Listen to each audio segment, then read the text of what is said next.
As I'm recording this, WrestleMania is about 24 hours old. I've watched all the matches. I've read all the reviews. I've watched all the reviews. I've been all over Twitter for my sins. I've read reports, opinions, commentaries. I've spoken to people in my house. I've spoken to people in my inner circle. I've spoken to people on streams. By the way, go check out Jake DeMarco. He's killing it this weekend as well.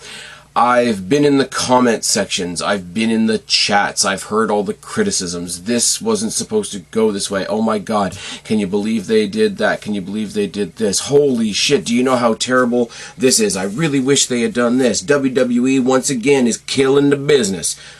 Well, I'm here to tell you you're wrong. I'm here to tell you that WWE gave us a WrestleMania 41 weekend that kicked fucking ass.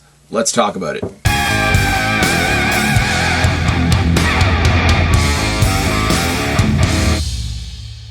Everybody, it's your buddy, it's your pal, Spaz, Phoenix, the YWC Reality Check, and we are here.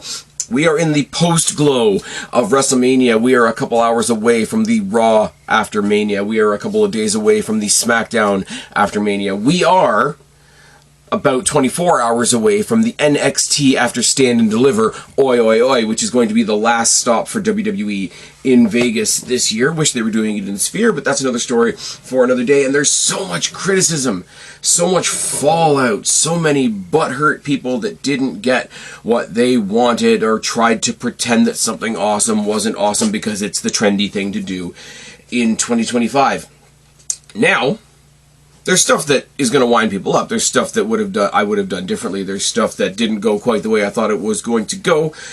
But as I said in the opening, I've had the conversations, I've had the interactions, I've had the discourse, I've had the social media, I've had the inboxing, I've had the chats, I've had the face-to-face discussions, I've had the streams. So now it's time for me to talk about me. It's time for Spaz to talk about Spaz. And this WrestleMania, as far as did they build a WrestleMania weekend for Spaz, was better than 40. Oh yes. So let's talk about it. First couple of notes to get into here before we get into actual WWE content, because they were so outwardly appreciative and thankful to be part of WrestleMania weekend. I got to give a quick shout out to TNA. Thought the Unbreakable pay-per-view was going to be a pretty disposable show. I think I said as much in the preview, and it kind of was. I say that with the most respectful way possible. The tournament to crown the first ever TNA International Champion didn't go as I wanted it to at all. Actually, the matches were great, the triple threats were great, the final was great. Didn't get Zachary Wentz going forward, didn't get Ace Austin going forward, obviously didn't get Ace Austin winning the whole thing. Got Steve Maclin winning the whole damn thing in a pretty good match.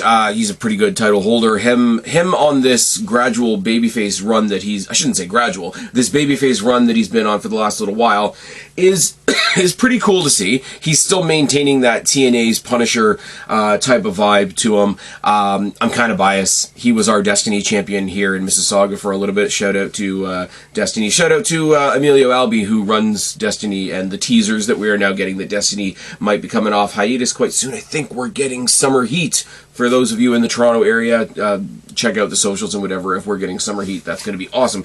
Steve Maclin's a pretty good champion. I've had the chance to see him live in person. That does make me a little bit biased. I've met him. I've shaken his hand. He's a good dude and all that type of thing. He was in there with Eric Young and with AJ Francis, who I've also had a chance to meet at the same Destiny shows. It's fine. Check it off your Spaz Phoenix bucket list twice. It's all good. Leading to the first defense of this title being next weekend at Rebellion against Eric Young, I guess, because he's not the one that got pinned. All good, all fine, all wonderful. We had a nice little surprise in there as well, as Moose did a X Division Championship Open Challenge, and it was answered by Sidney Akeem. Hope I'm pronouncing that correctly, but it's Reggie. It's Reggie, the guy that used to be with Carmella as the sommelier, and then he was Scripps in NXT for a bit. The guy's fantastic. The guy is really, really entertaining to watch. Happy to see him on my TV screen once again, but he got killed by Moose, because of course he did.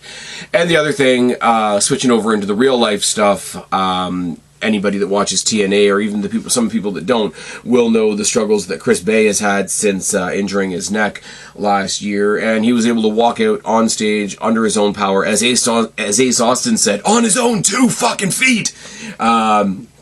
and get his adulation from the crowd and thank the crowd, and that was a really good real life moment. So we've got a brand new championship established in TNA. We had a pop-in cameo by Reggie, and Chris Bay looks like he's on the mend, which is absolutely awesome. Didn't get the champion I wanted, wasn't the end of the world. See how that goes? Now, switch over to Stand and Deliver. Oi, oi, oi. Sorry, as I close my door. Sound effects are free. You don't even have to pay for them. Switching over to NXT, Stand and Deliver, oi, oi, oi. We got the kickoff because there was a match on the kickoff, and it was a fatal four-way #1 contenders match for the WWE Women's Tag Team Champions. The winners were going to get a shot at those tag team titles this coming Tuesday on the Las Vegas episode of NXT, which is kind of cool. Do your big pay-per-view, leave something for the next week. Same with Raw after WrestleMania, same with SmackDown after WrestleMania. So, if nothing else, you're going to get a title match, and if nothing else, you're going to get some main roster people down to NXT. Either it was going to be Liv Morgan and Raquel Rodriguez, or it's going to be Lyra Valkyria and Bayley / not Bayley / her mystery partner that we're going to talk about in a little bit. But it was Gigi and Tatum versus the Meta Girls versus Fatal Influence versus Roxanne Perez, who teamed up with Cora Jade because they were randomly okay again, or so they thought. And Gigi and Tatum were led to the ring by my girl Shotzi. So we had the return of Shotzi. Big tick the box. It's all good. Gigi and Tatum are my girls. And they won. People were mad about this. Oh, how come it wasn't so-and-so? How come it wasn't so-and-so? How could you do that to Roxanne Perez? Well, Roxanne Perez walked out of the match, fucked over her partner. I'm pretty sure that'll be her last match before she leaves NXT. Totally fine. Fatal Influence will be fine. They are a ramshackle collection of former champions that have had former pay-per-view spots in the past. And the Meta Girls, Jakara Jackson and Lash Legend, are awesome. Do not get me wrong. Do not get it twisted. Lash and Jackson are fantastic, do need to be in the spotlight, but of all the women's tag teams that I can think of, these two have been featured prominently on Raw, on SmackDown, on NXT, and on TNA, because working relationships work. The ones that really haven't gotten any love, the ones that have eaten a lot of pins everywhere they've gone, and everywhere they've gone has basically been NXT and TNA, has been Gigi and Tatum, because they were thrown together.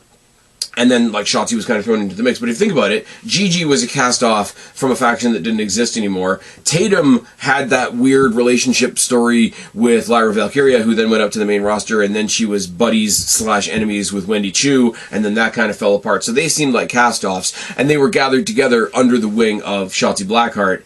And I think it was sort of teased that their tag team or their faction name was Chemical X, and that never really became a thing. And then Shotzi went away. Pretty sure she was injured or dealing with personal stuff, which is absolutely fine. She does really cool horror content with Scarlett on YouTube that you should check out as well.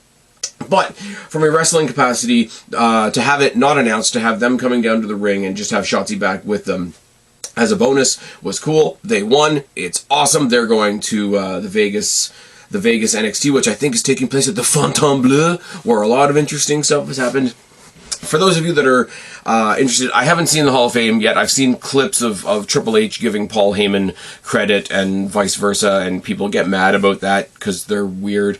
I haven't seen any of the Slammies yet. I haven't seen any of the post shows yet, if I'm completely honest with you. I have not seen any of the accessorial or the ancillary content because I'm too busy watching the content and then making the content. And also, it was Easter weekend this weekend. Thanks for that, WWE. Not everything is perfect. But Gigi and Tatum getting the win, setting them up for a title match on Tuesday. Awesome. Then the show started proper with the Tony Fumble Rumble. And yes, it was the Tony Fumble Rumble because it was Ricky Saints taking on and defeating Ethan Page, All Ego Ethan Page, and it was for the North American Championship, obviously, because Saints is the quickest recruit in NXT to win a singles title. Is that not the way they're phrasing it? Now, the funny thing about this, and the whole we have a lot of fun, because this isn't the whole Tony Fumble Rumble. The whole Tony Fumble Rumble could probably fill a Rumble. But the criticism of this match being, oh, well, you know, you guys are trying to gas it up now. This wouldn't have even made it onto Rampage in AEW. Yeah, because Tony Khan's a dumbass. Ricky Saints is a star. Ethan Page is a star maker. Put them together. Let them have a match. Let the star maker make the star. It's fantastic. It's on a pay-per-view, and it's in front of a crowd where you can actually look on both sides of the arena. Wonder what that's like. Anyways, Saints wins. I will say he's being presented fantastically. He's basically taking the presentation that he's had elsewhere. Not particularly a fan of his music. It's basically a Temu version of his outside WWE music. Maybe sooner or later they're going to fix that up, but it's really good. Ricky Saints is going to be a North American champion for a very short period of time before they put him in that main title picture, I'm pretty sure. And Ethan Page, in about 6 days, is in the mix for a TNA world title shot. So he's not doing too bad either. And look at that. Look at that. He works for NXT, he works for WWE, but he's still allowed to go perform elsewhere. Who was the other guy that really put his name out on the mantle for doing that and then didn't? Because he was running a prison and masquerading it as a wrestling company? It's fine. Whatever. Don't worry about it. Feel-good moment of the night, Hank and Tank winning the tag team championships off of Fraxium. Now, Fraxium, let's be real, the tag team of 2024. I'll not hear any arguments, and you know who you are. Hank and Tank, definitely not tag team champions, tag team of the year. They're not the best. They're not going to give you 10 stars in the Tokyo Dome, brother, which is absolutely fine. But what they do have is the crowd. They got over by getting over, and they won over the crowd by winning over the crowd. And they did on NXT last week what the women couldn't do on SmackDown, and that was tell a proper tag gauntlet story, because they started the match, and through every fall, through every new opponent, you had it with them. It's like, oh, they're going to do it. Oh, no, they're not. That's heartbreaking. Oh, wait, no, they're going to do it. Oh, no, it's going to be snatched away from them. That's heartbreaking. And then they won, and you were with them. And then they did that here, and it's like, okay, we love Fraxium. Oh, there's no heat in the match. Yeah, because they're both baby faces, and they're both teams that the crowd loves. It's fine. We're going to talk about that later when I get to WrestleMania as well. You want heat in a match. You want heat in a rivalry, but this wasn't a rivalry. This was 4 athletes going for a title that don't have any reason to hate each other. It's absolutely fine. Hank Walker went for a suicide dive at one point and hit nobody and ended up taking a nap on the ring for a while. But they did get the win, and it was a feel-good thing, and it was respectful with them afterwards. Fraxium kind of passing the torch type of thing. I will say, I think I made this comment on another pod. It might have been over on Jake's stream, or it might have been during the preview. Hank and Tank are the Guardians of the Galaxy of NXT, because they're not the biggest heroes, they're not the brightest stars, they're not the staunch, upright, good guys. They're the guys being dudes. And if you followed the MCU all the way through to Guardians 3, the guys being dudes tugged at your heartstrings, had you cheering for them, had you wanting them to win, had you wanting to hang out with them. That's Hank and Tank, and that's the appeal that they have, and them being champions is awesome. And them sort of collapsing and hugging each other in the middle of the ring was genuine, and the respect that they had for Fraxium and got back from Fraxium was genuine. Also felt like a curtain call, and my deep-seated theory is that coming up this week on SmackDown, where the SmackDown Tag Team titles, which I understand people being frustrated about, was moved from last week's SmackDown because it ended in DQ. It was moved to this week's SmackDown, the SmackDown after Mania, as a triple threat tables, ladders, and chairs match. My theory is that they're adding Fraxium to that match, and that'll be their call-up. I hope I'm right. I really don't want Fraxium to break up, and I don't think as a tag team they have anything else to do in NXT. But a great moment all around. A great send-off for Fraxium, if it is their send-off. A great feel-good, like I say, guys being dudes win for Hank and Tank. Awesome. 6-woman ladder match for the vacant Women's North American Championship. I was wrong about this, and I'm so happy to be wrong sometimes. I thought Thea Hale making her return to NXT last week and qualifying at the last minute at the 11th hour with the amount of fan support that she has behind her had tipped the whole scale, and she was going to run away with it on Sunday. She didn't. She had a hell of a showing, but she was in there with Zarya and Sol Ruka and Lola Vice and Izzy Dame and Kalani Jordan. Kalani Jordan making the point that, hey, the last time this title was being decided in a ladder match in Vegas, it was me, so it might be me again. And what it ended up being, without really breaking up the team of Sol Ruka and Zarya, it ended up being Sol Ruka with a pretty awesome Soul Snatcher off the ladder and then a less than great double Soul Snatcher off the turnbuckle. And I will say, fairness and unbiasedness being what it is, the Soul Snatcher off the ladder was awesome. The double Soul Snatcher off the top turnbuckle was 3 people falling down. Let's be real for a second. But I am happy, and I am genuinely satisfied, and I mean that in its fullest term, with Sol Ruca winning, because yeah, Thea Hale coming back on last week's NXT would have been great. It would have been a really feel-good moment. You probably would have had the ex-members of Chase U, the ones that are still in the company, coming out and celebrating with her and whatever, and that could have been really cool. But it also would have been, what do you want to call it? That syndrome that wrestlers have in wrestling, sorry, not wrestlers, but wrestling storytelling has, of if you're injured, or sorry, if you want a title, be injured and come back in 6 months and you'll get a title shot. And that does get tiring after a while, whereas the time and the space that this new graduated, in tight air quotes, Thea Hale has to develop as a star and accomplish something later on down the line is limitless. But that aside, you've got a women's division in NXT right now that has all the big names that have brought in to be big names. Jordynne Grace, I think Zarya is even in that conversation, Julia, Stephanie Vacour, Roxanne Perez until she gets called up. I think even Jada Parker has moved herself up into that category as well. But you've got a solid mid-card, and your solid mid-card in NXT starts with Kalani Jordan, Thea Hale, and Sol Ruca. Sol Ruca getting the win. Sol Ruca is going to be the women's champion, I predict, by the end of this year, or at least if you look at the wrestling year as being from WrestleMania to WrestleMania, by next year's Stand and Deliver, I think she will be or will have been the main women's champion on NXT. And when you consider the field that they have in that division, it's a pretty damn good start. So yeah, thought it was going to be Thea Hale running away with it as an 11th hour participant, but it really wasn't, and Sol Ruca got the win, and it was a lot of fun. They teased some stuff with her and Zarya. I don't necessarily think I need to see that, because I like them as a team as well.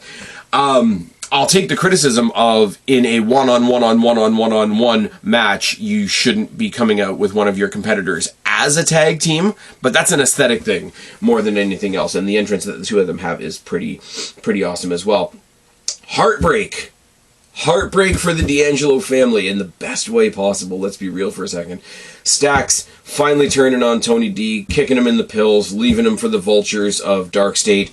This was exactly what you needed to do, because my criticism going into this was I like the presentation of Dark State, but I don't know who they are. I don't know who the individuals are. I'm not invested in the individuals. So if the group wins, it's just going to be like, they gobbled somebody up. Okay. So what you did instead was you made the story within the family with all these characters that we are totally invested in, and Dark State were there to be the other guys in the ring. Now, shout out to Adriana Rizzo, who was battling it out herself with one of the guys on the outside, or else it would have been a 4-on-3 advantage. Before the turn as well, the ironic thing about all this is before the turn, I think it's the most cohesive the D'Angelo family has been as a unit in a match from a physical performance point of view. Stacks, and I mean he's not going to be anymore because he's turned his back on the family. Stacks is the most underrated hot tag guy I can think of. Now, I don't know where this story is going, because as he left Stand and Deliver Oi Oi Oi, he had the consigliere at his window there, Luca Crucifino. He said, what are you doing? What are you doing? And he says, don't worry, keep your phone on. I'll tell you where to be on Tuesday. So I don't know whether it's Stacks has turned on the family, or whether he's going to make the whole family turn on Tony D. Conversation we had last week. I think if you bring up Tony D to the main roster, you bring him up as a singles guy, because I don't think the D'Angelo family as a gimmick works on the main. I love it. It's one of those things we've talked about before. There's certain gimmicks that can only exist in TNA, like the Rosemary alternate dimension stuff, like the Hardy compound that tried to do it in other companies and it didn't quite work. The D'Angelo family, Chase U, other gimmicks like that exist in NXT because NXT is a place where they exist. I think you gotta break them up if you want to bring them up to the main roster. Now, you can bring them up to the main roster and acknowledge their history. Hey, they used to be a team, they used to be tag team partners, they were tag team championship partners, etc. But I don't think the whole mob boss family thing translates to the main roster without a whole lot of careful storytelling, and I don't even really know how you do that. So what you had was you had a team here in Dark State that I didn't really care about because I didn't know quite what they were doing, and you pushed them to the back and you made the breakup of the other team the story, which is absolutely fantastic and absolutely an accomplishment in that regard. And before anybody does anything, we are going to get Stax versus Tony D at some point, and that match is going to kick ass and nobody's going to admit it, and I'm going to smile. Now, you got the two main events, and this is going to be a long-ass conversation throughout the entire WrestleMania dialogue here. Oh, WrestleMania weekend's got way too many multi-person matches. Cool story. Stephanie Vacour retained against Jordynne Grace, Jada Parker, and Julia, which was fantastic. Jada Parker was probably looked at as the underdog in this match. She was getting some of the biggest chances of the night. The Miss Parker. It's all good. Plus, go and watch KJ and Big Nick when they do the Miss Parker chants. It's fine. KJ or Big Nick taking his hat off in respect and all. Jordynne Grace is a machine. Jordynne Grace finally has a better Titantron, which is good because that friggin' tie-dye flower child neon thing that she had wasn't great. Julia is being presented fantastically, but again, along the same lines of the Thea Hale thing, like you don't just get to fuck off for a while and come back and grab a belt, which didn't happen. I'm going to say this here, and I'm going to say this for a match on the WrestleMania card as well. It was 4 people in a match where we wanted to see 2 people fight. The story was Stephanie Vacour and Julia. The ancillary characters, as much as I love them, and I love seeing them in these spots, were Jordynne Grace and Miss Parker, because all 4 of them were fighting, but every time Steph and Julia came face to face, there was a crowd pop. Every time they came face to face, they lingered on it. So that match, that one-on-one match, is probably happening at Battleground, which is happening in Tampa, I believe. Somebody correct me down in the box below if I'm wrong. I don't have all my dates and places correct. The match was great. Steph got the win. Lots of powerful stuff. The double back suplex off the turnbuckles by Jordynne Grace at one point was absolutely insane. Jada Parker went in, definitely put in a shift, definitely made a case for herself. Stephanie Vacour getting the win, awesome. Because I think a lot of people went in thinking, oh, she was just holding on to that world title for Julia for a bit till she came back. And it's like, no. You hear the crowd when I come out. You see my awesome entrance. You see my presentation. You see I'm a fucking star. I'm going to keep my belt, thanks. Fantastic. Absolutely fantastic. Main event. Oba Femi versus Javon Evans versus Trick Williams, and Oba killed them. They killed each other. Javon Evans was in the Jada Parker spot here of really having to prove his not his worth, but prove his deserving spot in the match. And I think he did that in spades. He was the high flyer. Trick was basing for him. Oba was basing for him. With Oba being the bigger guy, even Trick could do some high flying stuff. So Trick was the middler between the high flyer and the power guy. I think he played that pretty good. The way that they were so inept on getting their hands on each other, they even started roughhousing the referee, and the referee actually pushed back. I thought that was a really cool thing. It's not it's not Horseface over in the other company who's just going to back off and let everybody do what they want. They gave the referee some agency, even amongst these giants. Well, 2 out of 3 of them are giants. Oba retains in dramatic and dominating fashion, and good for him. Forever now, there's going to be the is Trick going up? Is Trick going up? Is Trick going up? I thought you could have put the belt on Javon Evans and put both Oba and Trick up. I thought we might have had Oba answering Randy Orton's open challenge on Sunday. I didn't get that. Got something better, quite frankly. So I don't know if you send Trick up to the main roster now. Javon Evans is going to stay in that hunt, or maybe you get Javon Evans and Ricky Saints for the North American title. I would love that as well, because Tony fumbled and all. I do want to say, because it's a conversation that goes around, wrestling and entertainment in general, movies, TV, whatever. It's not a conversation I like to have because I don't think it's a conversation that needs to happen. But the conversation around representation, and it does lean heavily on the AEW side of things, because AEW are criticized, rightfully so, on having maybe 1, sometimes none, female matches a night per Dynamite, per pay-per-view, per whatever. Now, the math here on WrestleMania weekend says that WWE over 2 nights presented 29 female superstars. 18 of them were on Stand and Deliver alone. That's fantastic. When you want to talk about representation, your semi-main was 4 fantastic women, 2 from America, but 1 from Japan and 1 from Chile. So the diversity is there. The diversity is awesome. And as much as I don't want to bring people down to a label, because I think it's really, really disrespectful to the 3 people involved, your main event was 3 amazing superstars of color showing how fantastic a match could be when it's not about that and when they just go out there and kick ass. Oba deserved to be there. Trick deserved to be there. Javon deserved to be there. Stephanie deserved to be there. Jordan deserved to be there. Julia deserved to be there. Jada Parker fought her ass off to show you she deserved to be there. So, as much as I hate the representation conversation, because I think it becomes a fallback for a lot of people, NXT knocked that conversation out of the water with this show. This was your midday show. This was your appetizer to WrestleMania. And they killed it. Gigi and Tatum win. Awesome. Ricky Saints shows what an idiot TK is. Awesome. Hank and Tank give you the feel-good guys being dudes moment. Awesome. Sol Ruka ascends, literally and figuratively and metaphorically, and attains her first singles title. Stax turns on the family. We're going to have all kinds of fun with that. 2 dominant champions in Stephanie Vacour and Obafemi retain their titles against all the odds. And if there's one place you want to win against all the odds, it's in Vegas. Let's go. Stand and Deliver was awesome. Now, tell you something else. Bring you into the world a little bit here.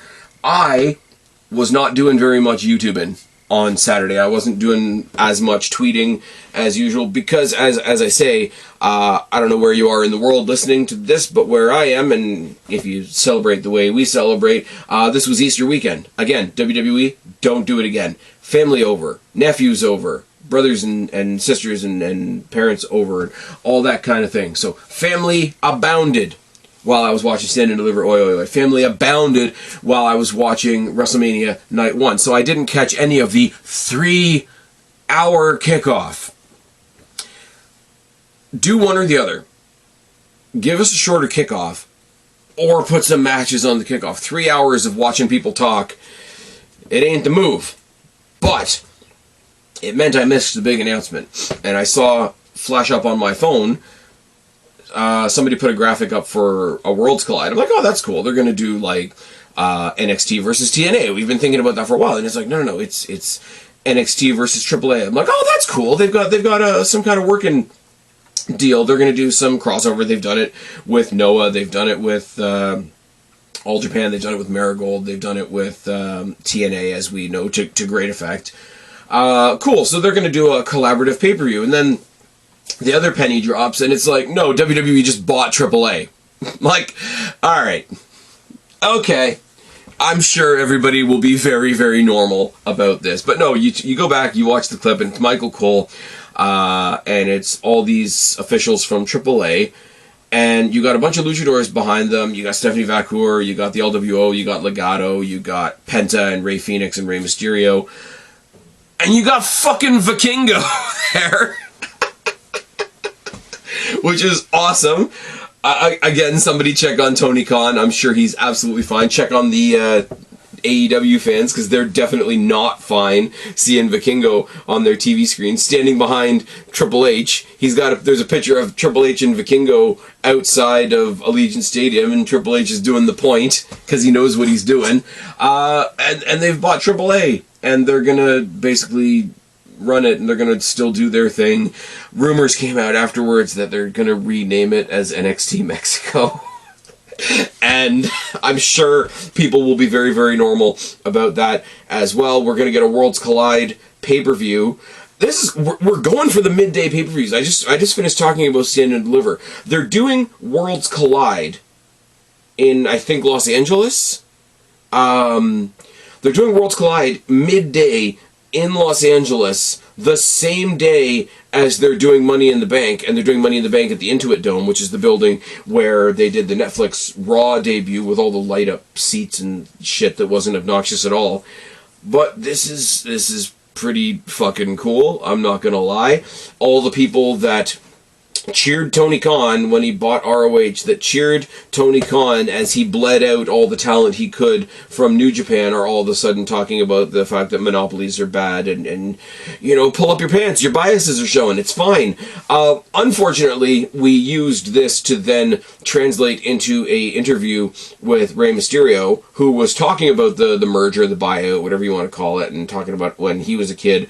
And apparently, I didn't know this, but apparently, like, 30 years ago, maybe not 30 years ago, maybe I'm going wild and crazy, but like some time ago, WCW and AAA did a Worlds Collide show, and that was the first time that AAA had been seen on American TV, or something to that effect, and he's happy to see it, he's happy to be a proponent of it. And apparently, behind the scenes, one of the people behind this merger was JBL. So, people that think what they think about JBL, yeah, stick that in your hat and wear it and walk away. But Rey Mysterio also used this as an opportunity to confirm what we had heard from SmackDown, that he had injured his leg in the 3-on-3 match with American Made, and he was not going to be able to perform for WrestleMania in his match against El Grande Americano. So they swapped out one Ray for another, and it was Ray Phoenix, which is absolutely fine. It's funny because people are like, oh, what, they just think they're so, oh, WWE's racist, everybody's interchangeable, they look the same. And it's like, yeah, take that joke in a little more lighthearted tone. They look the same because they're all wearing masks. I'm just saying. But the AAA thing is awesome. Hearing Michael Cole interview, I didn't write down the people's names from AAA, I'm not going to lie. My very first thought about all of this was, if it's going to run as a WWE brand, it would be a really cool thing, really respectful thing, when Rey Mysterio decides he wants to hang up his boots, to make him the GM of AAA, or if they are going to rename it to NXT Mexico. Oh, because it'll wind up all the right people. It's absolutely fine. Bummer for Rey Mysterio. Bummer for, like, we're just getting a run of injuries. Obviously, we just had Chris Bay come back on the TNA show. We've got mixed news on how Kevin Owens is doing. Either he's been for surgery or he's going for surgery, or whatever the case may be. Bummer for him. Really cool to see him on the kickoff, sort of bringing Ray Phoenix into shot, passing him the torch for the night. The respect between the two of them is quite obvious. Let's be real for a second. Now, is it just for the screen? Maybe. Do I think there's some respect between them in real life? I'm pretty sure there is. I'm pretty sure they've fought outside WWE. I know that Ray has fought Penta outside WWE, so let's just see where it goes. Now, kicking off night one, first match of the night was main event Jey Uso. Yes, I understand the irony. It's fine. Jey Uso won the world title, and people want to pretend that this is a bad thing. I don't know what to tell you. The guy is one of the most over people in the company. If you take out the Cody Rhodes, CM Punk, Roman Reigns, Seth Rollins, John Cena tier, right under that tier is the constant main event tier, which is Jey Uso, and he's the most over guy in the building. Some surprisingly over people on night two, we'll talk about in a second. But he's over, and this is the story. He should have won the title from Roman. I'm not going to let that one go. But this is a nice substitute. Of course, he goes up against somebody like Gunther, who is seen to be unstoppable. Of course, he wins the Royal Rumble, and immediately they tell the story, well, you're the sidekick, you're the tag team guy, you're the right-hand man. You're not supposed to be in this spot. Why don't you just go back and tag team with your brother? And then he kills his brother, and he kills his friends, and he bloodies his brother. Took a bath in his brother's blood, or whatever they said. And then Jey goes in there, the crowd's behind him. I dare you to go tell anybody in Allegiant Stadium that Jey Uso ain't over, because he is. I didn't think that he was going to make his entrance from the crowd in a building that big that WWE fills because they can, but he did. The camera crew trying to follow him was awesome. The people running up and down the rampway with the yeet flags was cool. He didn't come out with anybody. He didn't come out with Jimmy, because I think that would have watered it down a little bit. It's like, you're standing on your own 2 feet, etc., etc. And he won. He won because he got over, and he won the crowd, and he won the Rumble, and he won because it's a feel-good story. Now people are saying that, oh, now WWE's telling a story where every year at the Rumble, Gunther drops the ball. And I'm like, he dropped the Intercontinental title to Sami Zayn, who was the most over guy at the time. He dropped the title to Jimmy Uso, who's the most over guy of the time. The whole idea of a heel is to stand in front of the babyface and say, you can't do it, so the babyface can come back and say, yes, I can. They're mad that he lost by choke. Now, I'm not going to say, go back to NXT UK, go back to the COVID era, because nobody wants to go back to the COVID era. But of the COVID era, everybody talks about the empty studio match, the no crowd match, the silent match between him and Ilya Dragunov. Now, Ilya Dragunov's awesome. Can't wait for him to come back. But he's not the main eventer that Jey Uso is, and he's not even as big as Jey Uso. So if Ilya Dragunov can choke him out, Jey Uso can choke him out. Also, Gunther has choked out Jey Uso a lot. There's a little bit of symbolism there. He tied up Jey Uso to the turnbuckle and made him watch him choke out his bloody brother. There's symbolism there. You've done this to me. You've done this to my brother. You've done this to my loved ones. But I've seen people do it to you, and I'm going to do it. It's fantastic. It's great storytelling. And the only reason you're against this, or the only reason I can think of anybody being against this, is because they really don't like that WWE is cool right now. So they go for the coolest person in WWE and try to say that they're not as cool as they are. Fantastic. Jimmy comes out, and I'm not going to lie, there was a little bit of me, the shitty asshole heel part of my brain that was like, if his brother comes out and turns on him, and we get a Jimmy J feud over the world title, that'd be kind of fun. But also, sometimes you just gotta let a nice moment be a nice moment. I was just getting over Stacks turning on Tony D, and they were family, and this is family, and I thought they might do a whole like family breaking weekend, but they didn't do that. Instead, they gave us the Hank and Tank. They gave us the Ricky Saints. They gave us it's a feel good moment. I finally where I need to be. So let me enjoy being where I need to. And then they went all the way up the ramp, and they took forever to leave the arena. Oh my god, he's taking so long to leave. Yeah, because he's surrounded by a fuck ton of fans that are happy he won. The guy might be over. It's like I said with Hank and Tank. He's over because he's over. He's got the crowd in the palm of his hand because he's got the crowd in the palm of his hand. It's a self-fulfilling prophecy. It is what it is. On the lighter side of things, or I should say on the slightly smaller side of things, because the match kind of came and went, but they did the right choice at the end of the day. New Day beat the War Raiders for the tag titles. There's not much to say here. New Day are the bigger team. War Raiders are the champions. I like the War Raiders a lot. The high-flying big guy stuff is a lot of fun. But New Day are one of the most decorated tag teams in WWE, and they've just had that fantastic heel turn that was the biggest heel turn in the company until John Cena came along, and I still think there's a debate to be had between the two of those. It stretched out a little bit. It was in danger of falling off because they had to wait so long to get here, but you shouldn't have done it early. Them becoming tag team champions as heels, as dickhead heels, by holding down the foot and not allowing the kick out and cheating, using cheaty, heely, schemy means to become the 13-time world champions, was great. It was a good moment. It was the right choice. It didn't blow me away, and I know a lot of people said it was underwhelming, and I'll agree with that. But if it didn't blow you away, but nothing bad happened, it's totally neutral. So you got to lean on, did they make the right decision? Yes, it's a net positive. You know what else is a net positive? Jade Cargill. Jade Cargill beat Naomi, and yes, that's what's supposed to happen. She's the bigger star. She's the newer star. She's the debuting single star on this WrestleMania stage. She's the babyface. She's the over babyface. She's the one that's been hard done by. She's the one that's been damaged by the heel. She's new. She's now. She's over. The crowd loves her. She radiates star.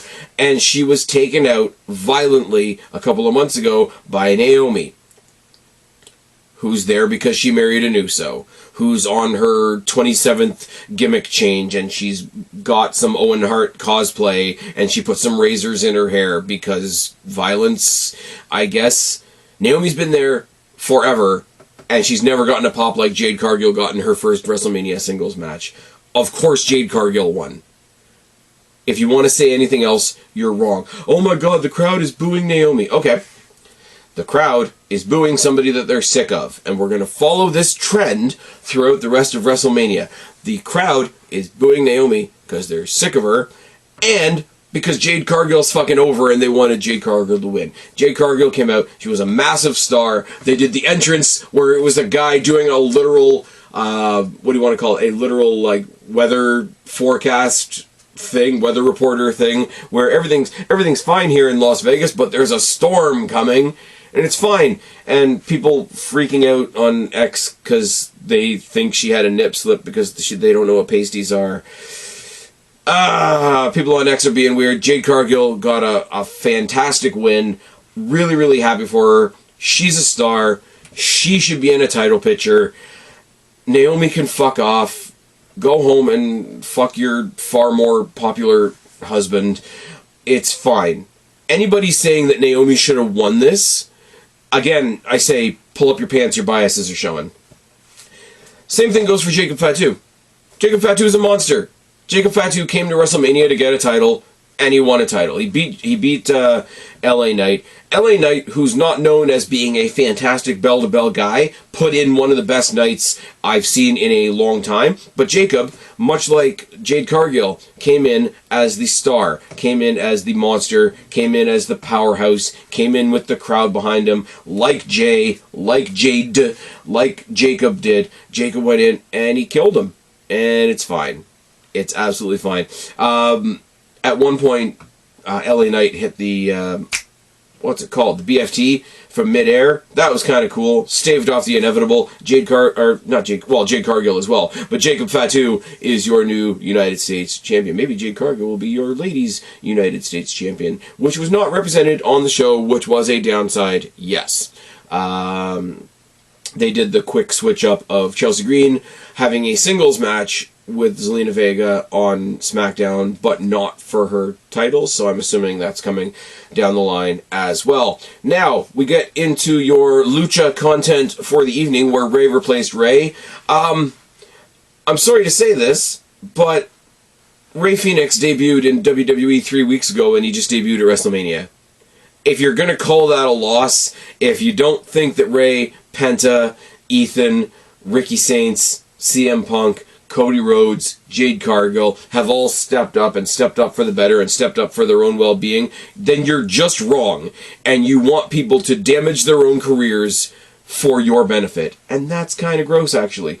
And Rey Fenix versus El Grande Americano, fantastic match. I mean, it's really too bad that what's his name? Chad Gable couldn't have been there because I know he's got a problem with the Luchadors. I think it's kind of cool that even though he has a problem with Luchadors, he's still buddies with El Grande Americano, which is nice. Vikingo was at ringside. So yeah, AAA's Vikingo was now technically part of WrestleMania, which is awesome. Now, they did the loaded mask thing again with Americano. He put the plate in his mask, and Rey kicked it and hurt his foot, and then took the headbutt and took the loss, which sent everybody off wildly in all directions. Oh my god, they've just signed this thing with AAA, and they say they respect luchadors, but then they lost. And it's like, okay, first of all, you're allowed to lose.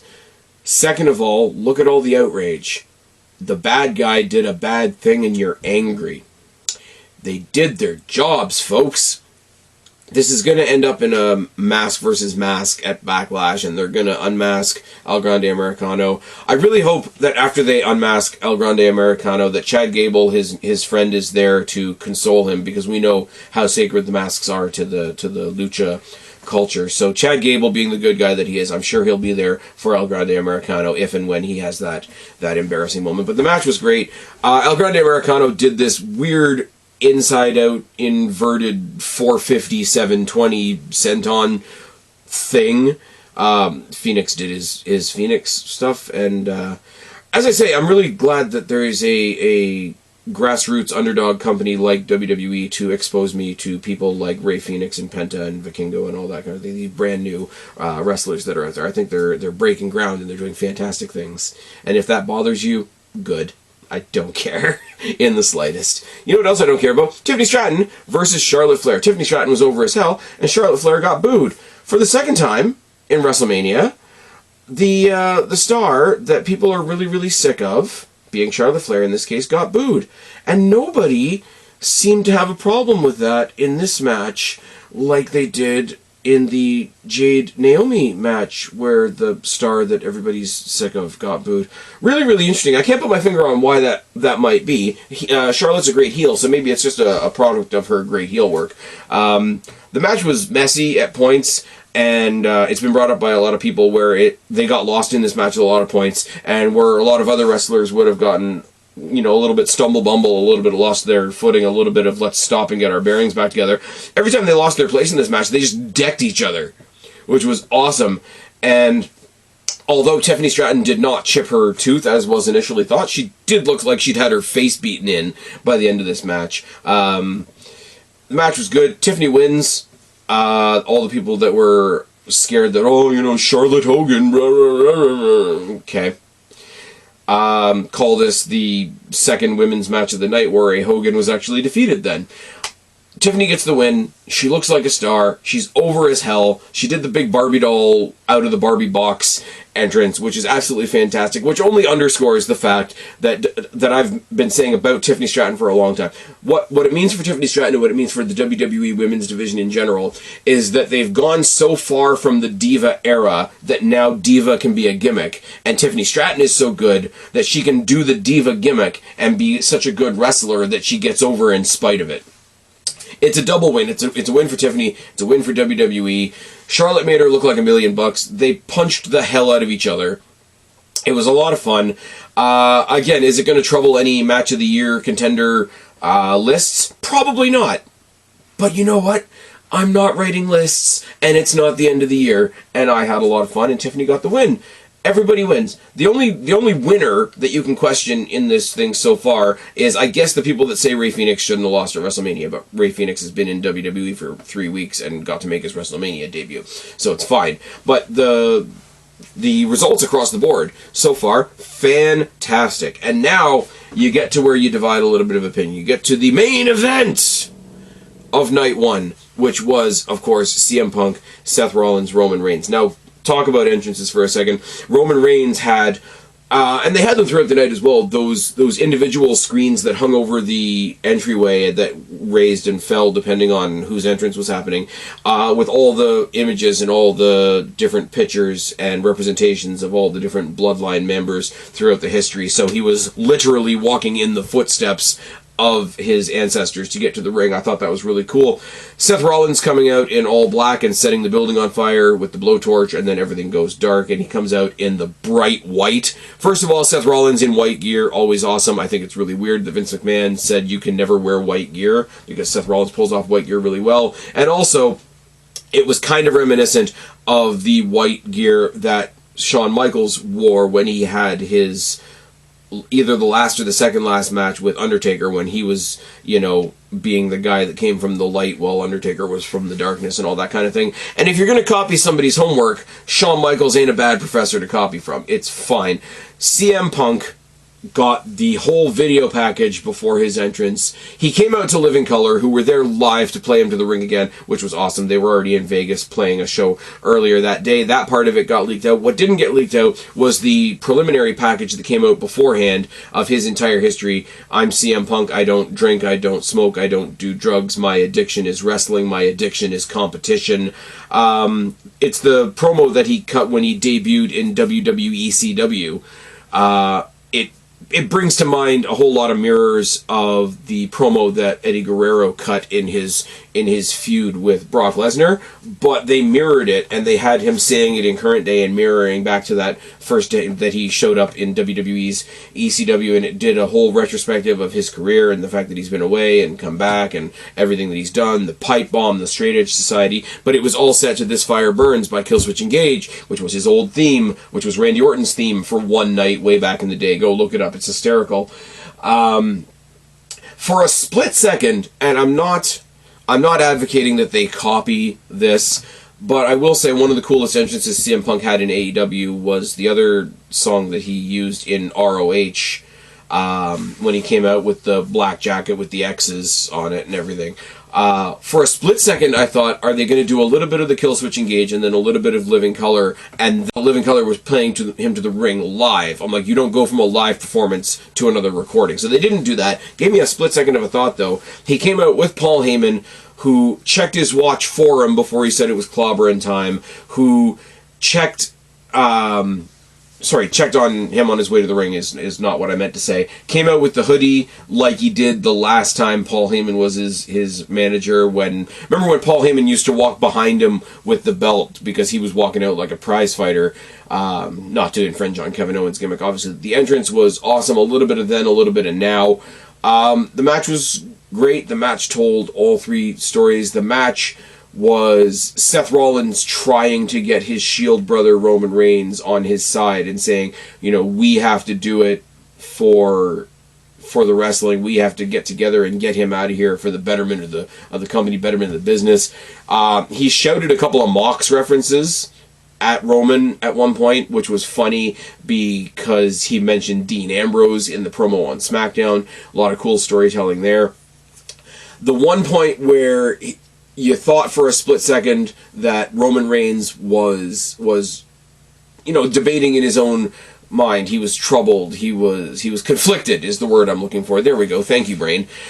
He was conflicted, and he almost geared him up to, like, let's do the Shield Bomb. Let's do the Shield Bomb on those weird round WrestleMania tables that they had. I'm sure that's another topic for another day. They looked like they were made out of Lego, as the commentators tried to tell you how indestructible they were, which was weird. But just when Rollins thinks he's got him back on board, he's manipulated him back onto his side, we're going to do the Shield Bomb, it's going to be fine. And then Roman just decks him. He's like, go fuck yourself. Like, it goes back to the promo that he cut, 3-4 weeks ago when Rollins is like, this is your fault, you shouldn't have made a deal with him, we need to get rid of him, we need to do it for the... And Roman just looked at him and said, there is no we, you killed we a long time ago, asshole, and this was the in-match version of that. Oh, you think we're going to do the Shield Bomb? Well, here, have a bit of this. Sound effects, free, once again. But yeah, and then you've got the moment where everybody's down, and Heyman gets the chair, and he's standing between Roman and Punk. It's very much mirroring the Paul Heyman stuck between Roman and Brock Lesnar that was done not too long ago. Now, I'm sure people won't say that because they're afraid to even utter the name Brock Lesnar because, oh my god, he might have done something. He might be attached to somebody who might have done something. Cancel culture can lick my taint. But, very, very reminiscent of that. He doesn't give it to Roman, he gives it to Punk.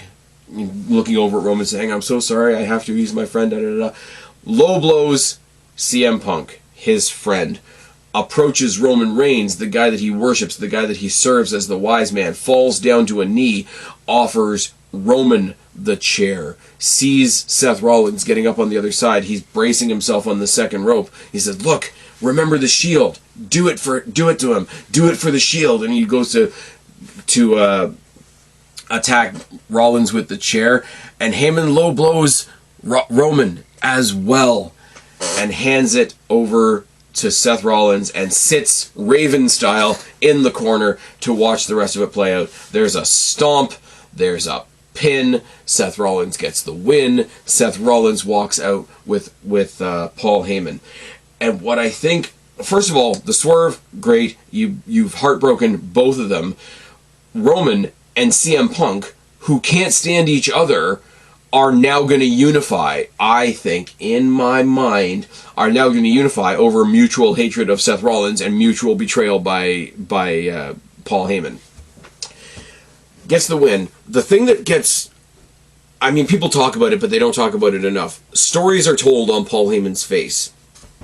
When you saw him interact with CM Punk, it was a friendship. When you saw him interact with Roman Reigns, it was in service. When you now see him interacting with Seth Rollins, it looks like a business deal. The way he portrays these different relationships that he's manipulated is fantastic.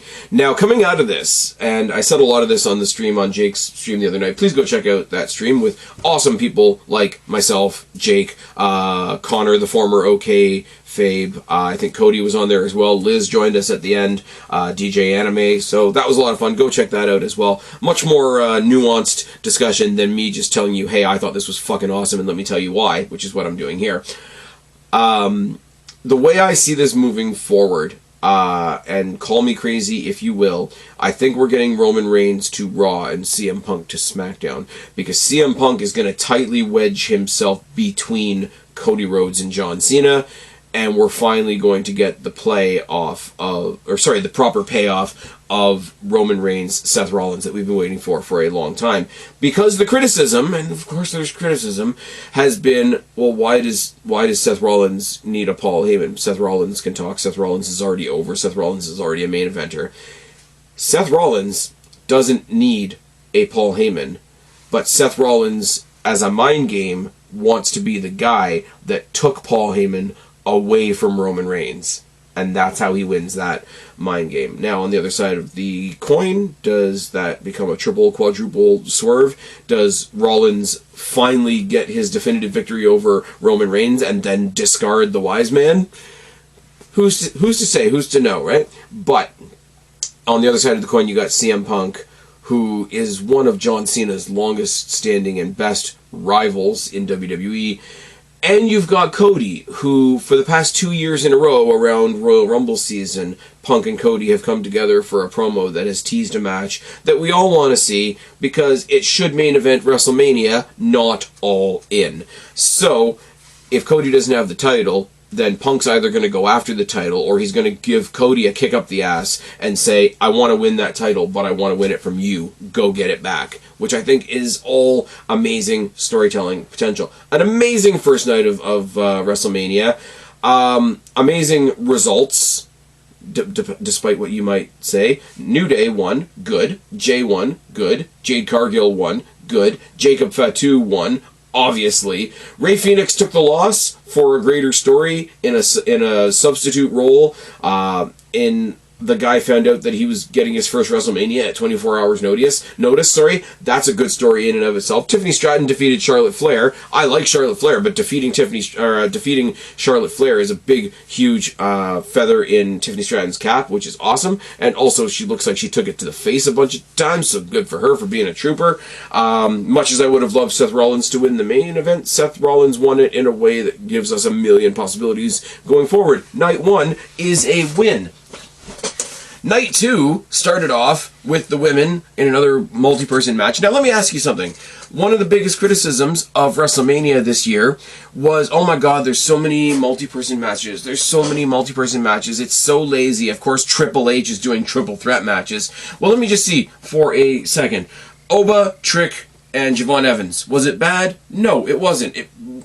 Argument could be made, it stole the night. Seth Rollins, CM Punk, Roman Reigns. Was it bad? No. Arguably, it stole the night. Io Sky, Bianca Belair, Rhea Ripley. Despite my opinion on Bianca Belair, did this match steal the night on night 2? Absolutely. So maybe actually see if it's good before waving your big red and black fed bad flags. Weirdos. Don't do it. Anyways, Io Sky won this, and again, it becomes another CM Punk situation for me, in the sense of, if I want to go strictly with my bias, I would have had Rhea Ripley win. She's the biggest star in the match, bar none. Go argue with the wall. Io Sky needed the victory because she was walking in as champion and felt like the afterthought between her and Bianca Belair. Bianca Belair ate the pin, which makes sense because Bianca Belair didn't belong in the match. And I'm not saying because she's not good. I'm not saying because she's not a star to some people. I'm saying because they plucked her out of the story that she was in to put her into a story that didn't need her.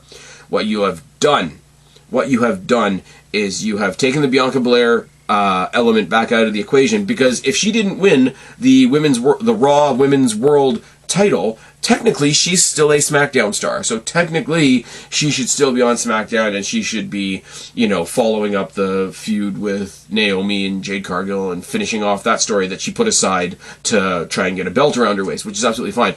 It also preserves the Io Sky Rhea Ripley match that we should have gotten for a later date, and preserves the story that Rhea Ripley has never defeated Io Sky, which is something we're going to have later on down the line. Ripley looked like a star. She came out in her entrance with that headpiece that I believe is from the Batman Who Laughs, which is great. Bianca Belair had people skipping rope. Alright, cool, fine. Apparently one of them is her stepdaughter. So cool. I'm not heartless. You want to have your stepdaughter involved in your entrance. You want to do some skippy, ropey stuff because you want to make the joke about the hair. The hair that shouldn't be a thing because other than in a triple threat match where there's no DQs, it should be a DQ. But, you know, we bend the rules because it's Bianca Belair. And Io Sky didn't have anything particularly special, but Io Sky's entrance just rocks in general. So give the two challengers bigger entrances, make them feel even bigger, and then her title retention feels bigger. I'm happy as hell for Io Sky. I really am. If it was just her and Ripley, I would have been pulling for Ripley on a purely bias level because Rhea Ripley is the biggest star in that women's division. Go argue with a wall. Including somebody that made a comeback later on in the night, if you want to pin me to that.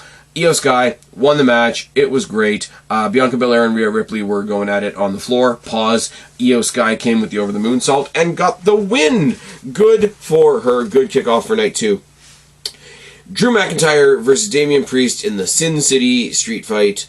Didn't get the winner that I wanted here, but as I said on the stream last night, this is the one that I was the least opinionated about. I was pulling for Damian Priest, but it was like a 51-49 pull, not a 10-1 pull. They beat the hell out of each other. Drew McIntyre carries himself like he's 10 feet tall. Drew McIntyre borrowed a phone from his brother to take a selfie mid-match, like he did last year. I thought with the way last year went that was going to be a harbinger of him losing the match. I was wrong. Damian Priest proved that he's an agile motherfucker, even though he's however tall that he is. He went to do the Undertaker rope walk thing and got chucked through tables. People got weird online saying that's what you do, that's what you get for doing anything like the Undertaker because the Undertaker's terrible. Why would you implement him? Blah, blah, blah, blah, blah. Oh my god, he stands up for police. He must be wrong. Just don't be weird. It's fine. Damian Priest is a star. Would have loved to see him win this because I think he needs it a little bit more than Drew McIntyre, but at the end of the day, what they set up for the final, the Claymore into the chair that was wedged in the corner, Damian Priest shouldn't get up from that. I would have liked Damian Priest winning regardless, let's be fair for a second, but if anybody had said, hey, how did you get up from having your head sandwiched between a chair and a friggin' 10-foot Scotsman, I wouldn't have an answer for you. So Damian Priest lost in a hell of a fight. It was really the only, like, super dramatic street fighty type thing. Like, obviously with the triple threat the night before, there was some plunder involved, there were some chair shots and low blows involved and whatever, but it wasn't a stipulation heavy WrestleMania other than being multi-person matches. Like, there wasn't a ladder match, there wasn't I don't know, there was rumors that with TNA being involved in WWE that WrestleMania this year was going to have an Ultimate X match. I would have loved that, but it didn't happen. It was really good. It didn't set my soul on fire, I'm not going to lie, but I mean, in a weekend full of really, really good matches and other results that did set my soul on fire, this one didn't need to. These guys are going to pound the crap out of each other. They did pound the crap out of each other. Drew McIntyre won. I've still, as a little side note, I've still got it in my head that I want Damian Priest to go over to TNA for a night and have a scrap with Mike Santana, because I think that'd be really good. But other than that, these guys went out there and they showed up and showed out, as the overused cliche goes. The Fatal 4-Way for the Intercontinental Championship. And I will compare this to the ladies 4-Way at Stand and Deliver Oi Oi Oi, where it was 4 people fighting, but 2 of them was the match that we really wanted to see. It was Dominic Mysterio, Braun Breaker, Finn Balor, and Penta. Now, the match I think a lot of people wanted to see was Braun Breaker versus Penta, and rightfully so. That's an interesting match, whatever. Penta, much like Rey Fenix, much like Ricky Saints, much like Jade Cargill, getting treated like the stars that they deserve to be treated, was fantastic. The entrance is great. I will say, side note, speaking of the entrances, I really liked the stage this year. It wasn't the most stunning stage they've ever done, but the fact that they had fans in the stage was a really cool, really neat, unique thing. It really hindered their ability to use pyro, though, and that was noticeable as you went on throughout the night, especially with people like Phoenix, like Penta, like Seth Rollins, who use a lot of pyro. It was noticeable that the pyro was happening almost behind the stage. But, nevertheless, Penta is on a big stage, the biggest stage of his career, I would assume. And I wanted to see him go against Braun Breaker, but they threw the Judgment Day guys in the mix. So every time Braun Breaker and Penta came together, there was that pause, there was that soak-it-in moment, whereas the Judgment Day guys kind of took each other out, and Dom turned on Finn at one point. And Braun Breaker, for a guy that lost the match, for a great majority of this match, he looked like a guy that was winning a 3-on-1 handicap, because he just killed everybody. He killed Carlito through the table again. Carlito, R.I.P. once again. Dominic Mysterio... What was it? It was Finn Balor hit a coup de grace on Penta, and then Dominic Mysterio took advantage with a frog splash and pinned Finn for the win? Do I have that correct? Finn Balor losing the Intercontinental Championship, or not gaining the Intercontinental Championship, is one thing, but him losing it in the match that Dom won, and Dom winning it by pinning him, is going to disintegrate the New Day. I said it before, I've said it on a couple of other streams and pods or whatever. I'm pretty sure it's going to be Carlito and Dominic Mysterio beating the crap out of Finn, and that's when we get JD McDonough back, and JD McDonough and Finn Balor become a babyface tag team for a little bit. And I'm totally okay with that. They could be like the Double Demons or some. Dominic Mysterio, though. Fucking most over guy in Las Vegas, and he fucking deserves it. That's all I'm saying. We're talking about feel-good shit, right? Jay getting the response that he got. Jade Cargill getting the response that he got. Tiffany Stratton getting the response that she got. Io Sky getting her flowers. Dominic Mysterio getting his flowers. And the way that he left the ring and almost ran away from the ring like he stole something, but then turned around halfway up the ramp and said fuck it, and went back to the ring with his belt to get his flowers and get the cheers from the crowd, was fucking awesome. He was the most over guy in the match, and this match had Braun Breaker, Finn Balor, and Penta in it, which is awesome. Good shit. He might be a chicken shit heel. He might be a champion for 48 hours, and somebody might kick his ass. He might get speared tonight on Raw, and Breaker gets his belt back. I don't care. I don't care. I really, really don't. Happy for the kid. Happy for the kid. And that sounds condescending as hell. I don't mean it to be condescending as hell. It's the Hank and Tank thing I go back to from Stand and Deliver, oi, oi, oi. They really did set the template for the, you know what, might not have been what I would have done, might not have been what everybody liked, but I'm happy for the kid. Really, really cool. Came out with a mask on and struggled to get it off, because of course he did, because he's fucking Dominic Mysterio. If he goes face and decides to put a mask on, or he puts a mask on and shows up at NXT Mexico, formerly known as AAA, I'm going to pop my tits off. And let me tell you, that's a lot of popping. Really, really good stuff. Followed on by really, really good stuff. Randy Orton and his mystery opponent, his open challenge for WrestleMania. Now, I will say, they overdid the what's going to happen here thing, because Ray was out, and then he was replaced by Ray Phoenix. Randy Orton had a mystery opponent, and Lyra Valkyria, who we'll talk about later on, had a mystery partner. Is it one too many, here's a card, but you don't know all the players yet things? If somebody wants to make that case to me, I will listen to that case, because I can't exactly argue against it. I like a bit of mystery, I like a bit of surprise. It's absolutely fine. Randy Orton came out. Who was it going to be? Was it going to be some, like, a friend of KO? Was it going to be, like, Sami Zayn representing KO in some weird, like, only I'm allowed to beat up my brother type situation, like Sabretooth and Wolverine? No. Is it going to be Nick Aldis, who he threatened to RKO on SmackDown again if he didn't get a match at WrestleMania? No. Was it a surprise return of Aleister Black or Rusev? No. I would say arguably it was bigger. The screens go white, the doors open, say his name, and he appears. Joe Hendry answers Randy Orton's challenge. Now, never mind the fact, gigantic pop for Joe Hendry, because Joe Hendry's done everything he's done to get his name out there and get the flowers that he deserves. But I will say it, I said it on Twitter, I said it on the stream last night, I said it in a bunch of comment sections and a bunch of conversations. You cannot over-exemplify the importance of a ring announcer at WrestleMania announcing And now introducing the TNA World Heavyweight Champion. You can't. For the people that are saying, oh, it's not really that good a deal because they're only ever being featured on NXT. Well, first of all, they were supposed to have a feud with The Miz that got scrapped. That would have been fun. They've featured 3 or 4 of them at the Royal Rumble, and now their champion is going up against first ballot Hall of Famer Randy Orton in his 20th WrestleMania appearance in the not quite the semi-main, but the semi-main of WrestleMania. And by the way, fuck off. And it was a fun match, and there was no heat to the match. The match lasted about 3 minutes. It was Hank and Tank versus Fraxium. It was an exhibition between two people that everybody loves. Don't try to pretend that there's heat there, because nobody's going to believe you. Joe Hendry got his stuff in. He did the big power slam where you actually realize how jacked and gigantic Randy Orton actually is. He did the face turn, the turn to the camera, and ate the most picturesque RKO in the world for the win.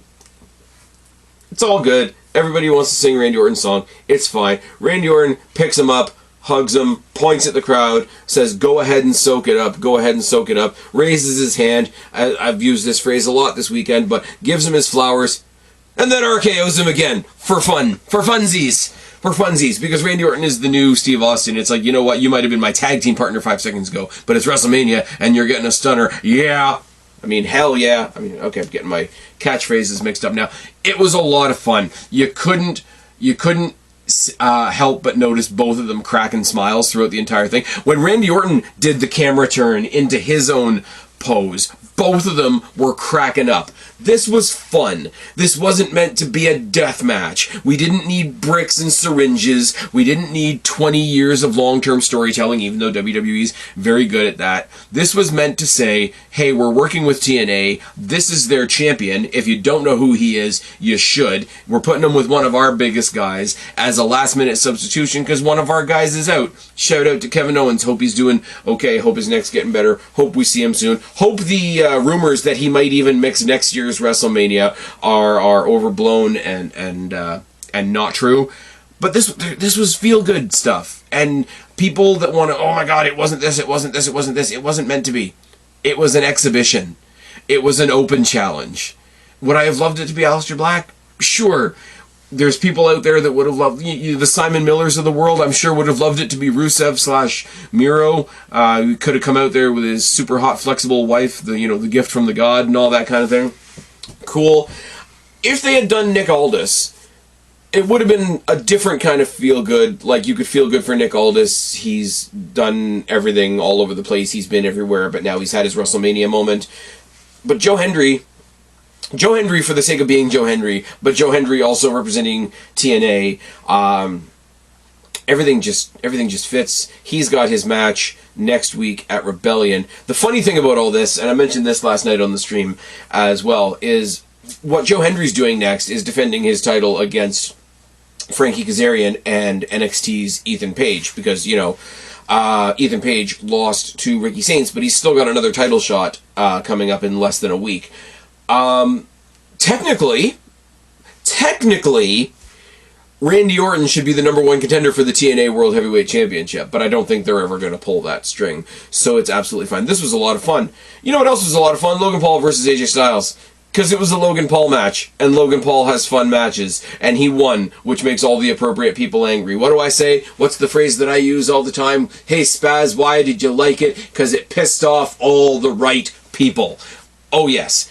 It was fun. It was good. He did the whole selfie thing. His buddy tried to bring him brass knucks, and he was cut off by Karrion Kross. Karrion Kross tried to make AJ Styles come to the dark side like a fucking Sith Lord. He said no. He lost because he said no. There was a point in the match where he tried to hook up Logan Paul for the Styles Clash. It didn't quite work, so he hung him up on the turnbuckle and just fucking booted him in the spine. It's fine. I love the fact that Logan Paul's splash is called the Paul from Grace. That will piss off all the right people. He hit the Pulverizer, which is a really awesome move. Karrion Kross cut an interview with somebody, I think it was with Sam Roberts, or not Sam Roberts, the other word, Rosenberg, about you know, the fans are trying to tell you, you know, the people or the bosses or the higher ups will try to tell you, all you got to do to get onto WrestleMania is get over. Well, we're in my hometown and I'm over. They told you how they felt about me on Friday when I was kicked out of the Battle Royal. This is what I had to do to get on the show. And then he said, all due respect to Joe Hendry, happy that he got his spot, but I could have taken on Randy Orton. The crowd would have loved it. People were talking about it. It could have been me. You know, don't believe the get over and everything will be fine thing because it's all bullshit. Which is a great promo for him to cut on a weekend where Jey Uso, of all people, just became the world champion, where Jade Cargill beat Naomi, thank God, where Jacob Fatu is over, where Tiffany Stratton is over, where Io Sky is over, where Dominic Mysterio got over, where Joe Hendry got over, even though we got put under. Great for him to cut that promo, and he comes off as the exact hypocrite that he's playing when you see all evidence to the contrary. But speaking of all evidence to the contrary, I don't know how that works as a transition. Lyra Valkyria and her partner Becky Lynch defeated Liv Morgan and Raquel Rodriguez by pinfall to win the Women's Tag Team Championships. Now, once again, I have to say the big complaint, oh my god, the WWE Women's Tag Team titles, they never get treated properly at all. They're in the semi-main. They're in the semi-main of Night 2 of WrestleMania, and one of the competitors was one of the 3 women to break the glass ceiling and main event WrestleMania for a women's championship match in Becky Lynch. The other one is Liv Morgan, who's one of the most over women in the company right now to not have a belt. Lyra Valkyria, who's the IC title holder, who's on the rise, and Raquel Rodriguez, who I love her. I love her story and everything, but she's there making up the numbers, is she not? As soon as Becky Lynch came down to be Lyra Valkyria's mystery opponent, they're going to be champions. It's fine. The people out there that are saying, oh, why'd they write out Bayley? Oh my god, the disrespect for Bayley and whatever, are the same people that said, oh, why are Lyra Valkyria and Bayley teaming up? They were just fighting over Lyra's title a couple of weeks ago. Are the same people that are saying, why wasn't Bayley facing Roxanne Perez? Now, that's a legitimate concern, but that's another story for another day. Well, you know, the Bayley-Lyra thing doesn't make sense. The Bayley-Becky thing totally makes sense. Lyra Valkyria lost her tag team partner. That didn't make sense because she was apparently jumped in the back. Now, if you're Lyra Valkyria and your general manager says you can't go for the titles unless you find yourself another partner, you've got 24 hours. One person you know is going to be in the building because her husband is in the main event the night before is Becky Lynch. And she's your hero, and they've gone to great lengths to explain how Becky Lynch is sort of Lyra Valkyria's hero and her mentor, and somebody who she's wrestled with and wrestled against over the NXT Championship. Of course she's going to go for Becky Lynch. Of course Becky Lynch and Lyra Valkyria, the two young girls from Dublin, are going to get together and potentially have a tag team title situation. It's literally, right down to them all being from Ireland, it's literally Finn Balor and JD McDonough. And if the Finn Balor JD McDonough thing happens, nobody's going to say, oh, well, that doesn't make very much sense. Derp. They're just going to let it go. But you want to let this go because you like Bayley. I like Bayley. Don't worry about it. I do like Bayley. I'm bummed we didn't get Roxanne Perez versus Bayley at WrestleMania because Roxanne Perez being in a tag match at NXT Stand and Deliver, oi oi oi, didn't quite make sense. But you can't mourn what you didn't get and use that to say that something that was logically an improvement, a better improvement that made more sense, doesn't make sense. Because it did. Lyra and Becky. And again, like mentor-student thing, Lyra Valkyria, who's still relatively new to the roster, is now a double champ. She's Bird Lady 2 belts. It's fine. And it mirrors Becky leaving as Becky 2 belts, her mentor leaving as Becky 2 belts a couple years ago at WrestleMania. Now she gets to do that not only with her mentor, but to do what her mentor did, and to bring that all together. Really, really cool, feel-good moment. Now, on the other side of that coin, do I think Liv Morgan is going to turn around and go for the women's Intercontinental Championship so that her and Dom can be Intercontinental Champions together and rub it in Finn Balor's face, leading to the Finn Balor JD McDonough thing that I just spoke about? Yes. And you know why we can do that? Do you know why I can fantasy book that? Because Lyra and Becky being tag team partners made more sense than Lyra and Bayley being tag team partners. I'm sorry, this isn't what people wanted, and Becky Hogan, fuck off. It's fine. Oh, by the way, Io, Bianca, Rhea Ripley, for the third time in 2 nights. The one that everybody got sick of is the one that got booed. Now, that was horrible in that match, but it was okay in the Charlotte match, and it was horrible in the Naomi. It's fine. Bianca Belair is fine. She's a great wrestler, whatever. Rhea Ripley and Io Sky are more over. But no, the people out there, I forgot to mention this earlier. It was fantastic. The people out there that want to see things only one way and see things through the lens of labels and identity politics. What did they do? They reached into their, Kamala Harris commemorative word salad bowl and they pulled out Massage Noir. Massage Noir. It sounds like a bad French movie. Massage Noir. Because if one victim card is good, 2 must be better. So it's Rhea Hogan, and it's Io Hogan, and it's Lyra Hogan, and it's Becky Hogan. It's like, no, these people are more over. These people get pops. Well, you get booed because people are sick of you. If it works for Charlotte, it works for Bianca. If it works for Charlotte, it works for Naomi. Jade Cargill's a bigger star. Tiffany Stratton is becoming a bigger star. Becky Lynch is a bigger star. Rhea Ripley is the biggest star they have. And Liv Morgan's getting there as well. Boo cheer who you want. 100%. Go to a WrestleMania and cheer who you want. But hear me loudly and hear me clearly. Don't let anybody else tell you differently. While you're cheering whoever you want, boo whoever you want. And don't be scared of made up bullshit like Massage Noir. Fuck off. I'm having a good time. This WrestleMania put me in a good mood. People on X put me in a bad mood. Should I get off X? No, because you go clay shooting till all the clays are gone. It's fine. You know what did suck, though? I'll be perfectly honest with you.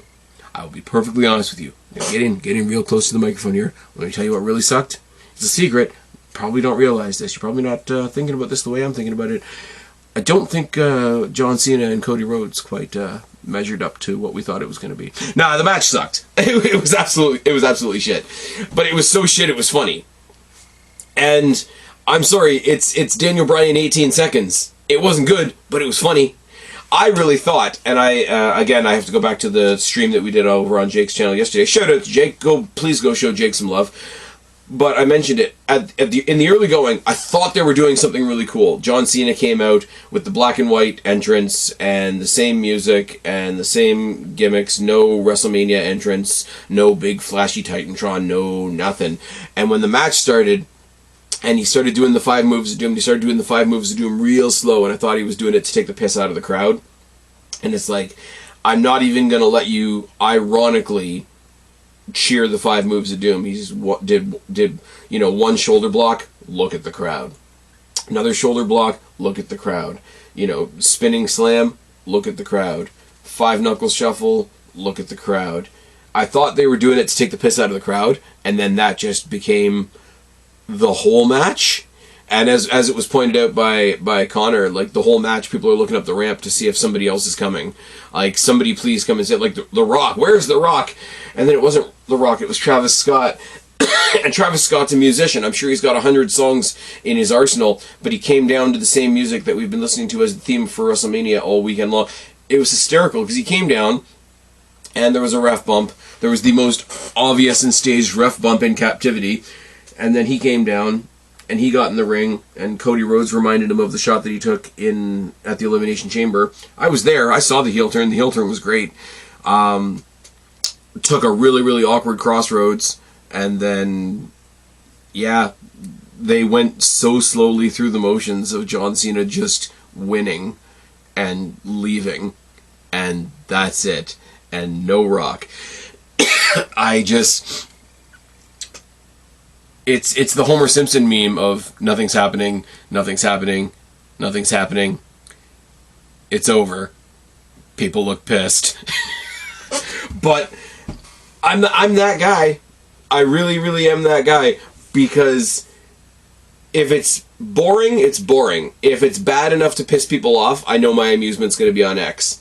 So I will not stand up for this match. This match wasn't a match, it was a segment, and the segment was designed to piss people off, and it did. So I'm going to have fun with that. But you know what? Like I say, if I want to go down WrestleMania weekend, it ended on a wet fart, but it was the most hilarious wet fart you can think of. So let me just see. TNA created the the International Championship. Reggie was on TNA. Chris Bay walked out onto the stage under his own power and was able to thank the fans. That was awesome. My girls, Gigi and Tatum, won. Shotzi's back. Ricky Saints retains in the Tony Fumble Rumble. Hank and Tank are your feel-good tag team champs. Sol Ruka wins North American gold. Stax turns on Tony D. Steph and Obafemi retain their titles in awesome multi-person matches. WWE buys AAA and the fans are super normal about it. They've announced a Worlds Collide pay-per-view between AAA and NXT. Jey Uso wins the world title. The New Day win the tag titles. Naomi loses. Jacob Fatu becomes the United States Championship holder. Rey Fenix makes his WrestleMania debut but loses against Grande Americano. Vikingo was on AAA's Vikingo was at WrestleMania. Tiffany Stratton defeated Charlotte Flair. Heyman swerved everybody and Rollins beats CM Punk and Roman, and we've got 100 stories to tell from that. Io Sky retains, which means Bianca Belair loses a match that she shouldn't have been in. Drew McIntyre won a street fight that I didn't think he was going to win. Dirty Dom was the most over guy in the building and is now your Intercontinental Champion. TNA's World Champion Joe Hendry makes his WrestleMania debut against Randy Orton in the semi-main of WrestleMania Night 2. Logan Paul beats AJ, and we've got Karrion Kross stuff to look forward to. People are upset that Logan Paul has a job, to which I say, shrug emoji. Becky Lynch returns to team with Lyra Valkyria. Becky Lynch and Lyra Valkyria are your tag team champions, and they're going to take on my girls Gigi and Tatum on Tuesday. Cody and Cena laid a stinker in the ring. Real bad, and people got real mad about it, and it's super fun, super exciting. 57,037 on the first night, 60,343 on the second night, for a grand total of 117,380 according to Wikipedia. And I don't know what All In is doing, but they ain't doing 117,000 people. I'll tell you that for free. WrestleMania 41, it wasn't for everybody, but it was for this guy who's got two thumbs and enjoyed WrestleMania. You can't see me because it's a podcast, but I got two thumbs and I'm doing the RVD thing. WrestleMania 41 was awesome. Don't let them tell you otherwise. Tell them to get over it. I've been Spaz, your YWC Reality Check. Subscribe up there, talk down there, start a conversation, keep all these conversations going. Don't be a stranger. I'll talk to each and every last one of you later, but for right now, I am tagging out. Bye, guys.